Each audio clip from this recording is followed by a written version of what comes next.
कुठंतरी आज हिवाळी अधिवेशनाचा शेवटचा दिवस आहे आणि या अधिवेशनामध्ये विदर्भाला काय मिळालं, शेतकऱ्यांचे काय प्रश्न झाले, विरोधक कशा पद्धतीने होते. भाऊ, आज हिवाळी अधिवेशनाचा शेवटचा दिवस आहे, परंतु विरोधक कुठेतरी आक्रमक होताना दिसले नाहीत. कुठेतरी विरोधक कमी पडलेत का, काय वाटतं? मला वाटतं विरोधक कमी पडले नाही. विरोधक सभागृहात आक्रमक व्हायला पाहिजे, पण सभागृहात बोलण्यासाठी वेळ दिला पाहिजे. विधान सभा अध्यक्षांनी या 7 दिवसाच्या काळामध्ये किती वेळ कामकाजात गेला, किती वेळ मंत्र्यांच्या उत्तरात गेला आणि किती वेळ चर्चा झाली.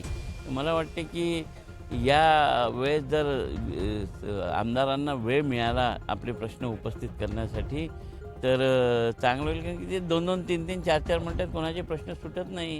विरोधी पक्ष नेता नसल्यामुळेही विरोधक आक्रमक नव्हते किंवा एका भूमिकेला घेऊन आक्रमक नव्हते. त्यासोबतच पार्थ पवार यांचा प्रश्न असेल तर मुंड्रा जमीन प्रकरणाचा, तोही प्रश्न या पूर्ण अधिवेशनाच्या काळात दिसला नाही. काय वाटतं?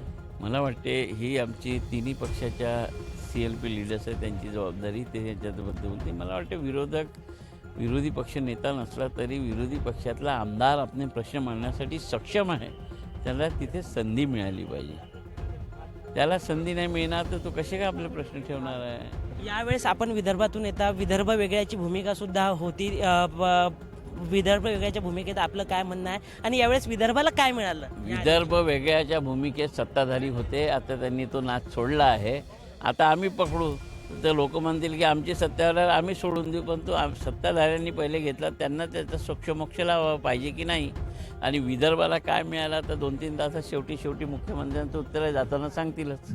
कुठंतरी या विदर्भाला शेवटी काय मिळालं हे मुख्यमंत्री सांगतीलच, अशा पद्धतीचा सूर होता. त्यासोबतच त्यांच्या विदर्भ वेगळ्याची भूमिका सत्ताधाऱ्यांची होती आणि सत्ताधाऱ्यांनी ती सोडली, अशा पद्धतीचा आरोपसुद्धा आमदार विकास ठाकरे यांनी केलेला आहे. व्हिडिओ जर्नलिस्ट अतुल गवईसोबत ऋषभ भरकुंडे, LS मराठी, नागपूर.